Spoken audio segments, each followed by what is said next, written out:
Hello friends, स्वागत है आप सभी का। आज हम यहाँ डिस्कशन करेंगे क्लास टेंथ की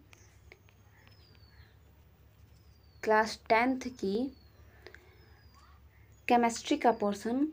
ठीक है, यहाँ हम पहले चैप्टर से शुरुआत करेंगे केमिस्ट्री का और इसे हम पढ़ेंगे। तो पहला चैप्टर है केमिस्ट्री का रासायनिक अभिक्रिया एवं समीकरण। ठीक है, केमिकल रिएक्शन एंड इक्वेशन पहला चैप्टर है। तो इसे परिवर्तन क्या है यानी अभिक्रिया क्या है। किसी कारण से एक पदार्थ का दूसरे पदार्थ में परिवर्तन होना ही क्या होता है, परिवर्तन कहलाता है। यानी कि जब एक कोई पदार्थ है दूसरे पदार्थ में जब परिवर्तित हो जाता है उसी को हम परिवर्तन कहते हैं या अभिक्रिया कहते हैं। जैसे दूध का दही बनना, दूध से जब दही बनता है ये भी एक अभिक्रिया द्वारा ही बनता है, एक रिएक्शन द्वारा ही बनता है। ठीक है, या फिर जो बर्फ़ होता है वो जल में जब बदलता है तो वह भी एक अभिक्रिया होती है, वहाँ भी एक रिएक्शन होता है, तभी जाके बर्फ़ जो होता है जल में बदलता है या जल बर्फ़ में बदलता है। ठीक है, तो ये आप समझ गए कि अभिक्रिया क्या होती है यानी परिवर्तन क्या होता है। परिवर्तन के प्रकार देखेंगे। परिवर्तन जो होता है मेनली दो टाइप का होता है। एक होता है भौतिक परिवर्तन जिसे फिजिकल चेंजेस कहते हैं और दूसरा होता है रासायनिक परिवर्तन। तो पहला हम देखेंगे भौतिक परिवर्तन। वे परिवर्तन जिसमें किसी कारण से एक पदार्थ दूसरी अवस्था में परिवर्तित हो जाता है परंतु कारण हटा देने पर अपनी अवस्था में लौट आता है, उसे भौतिक परिवर्तन कहते हैं। ठीक है, ठीक है, ये है भौतिक परिवर्तन। जैसे बर्फ़ है, बर्फ़ को हम पिघलाकर जल बना देते हैं। ठीक है, लेकिन फिर हम जल को क्या करते हैं कि फिर हम जल को बर्फ़ में हम परिवर्तित कर देते हैं, तो ये होता है कि भौतिक परिवर्तन। ठीक है, और रासायनिक परिवर्तन भी होता है कि जिसे हम दूसरी अवस्था में फिर वापस न आ पाए, वो होता है रासायनिक अभिक्रिया। जैसे एक और एग्जाम्पल देख सकते हैं भौतिक परिवर्तन का, लोहे की छड़ का गर्म होकर लाल होना। यानी कि जो लोहे का छड़ होता है उसे गर्म करते हैं वो लाल हो जाता है, ये भी एक भौतिक परिवर्तन है। और जल का बर्फ में परिवर्तन होना, ये तो आपने देखा ही। ठीक है, रासायनिक परिवर्तन या फिर एक तरीके से ये भी कह सकते हैं कि जो भौतिक परिवर्तन होता है उसमें एक नया उत्पाद नहीं बनता है, उसे हम भौतिक परिवर्तन कहते हैं। और जो रासायनिक परिवर्तन होता है केमिकल चेंजेज, उसमें नया एक उत्पाद बनता है। ठीक है, तो देख लेते हैं कि रासायनिक परिवर्तन क्या होता है।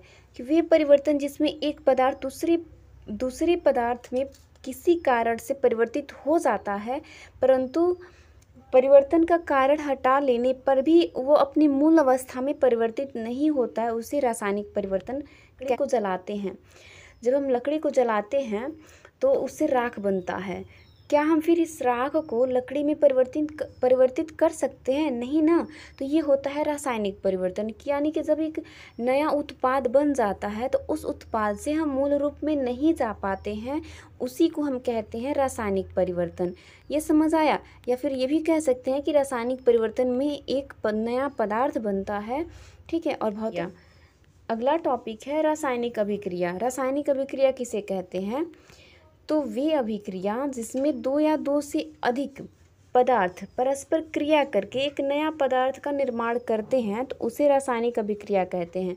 यानी कि जो दो पदार्थ हो, दोनों ये आपस में रिएक्शन करते हैं। ठीक है, और इनसे जो एक नया उत्पाद बनता है उसी को हम रासायनिक अभिक्रिया कहते हैं।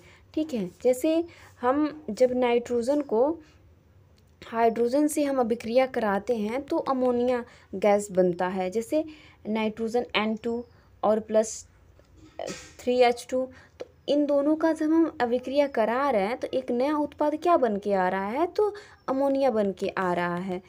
तो ये होता है रासायनिक अभिक्रिया।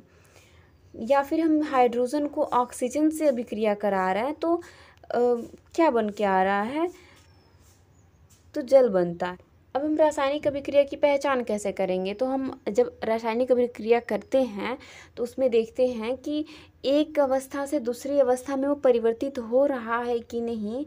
ठीक है, तो हम अगर कोई भी पदार्थ है वो अपनी मूल अवस्था से दूसरी अवस्था में जब परिवर्तन होता है तो उसे हम कहेंगे कि उसमें अभिक्रिया हो रही है, रिएक्शन हो रहा है। या फिर दूसरा इसका लक्षण है, दूसरा गुण है रंग में परिवर्तन।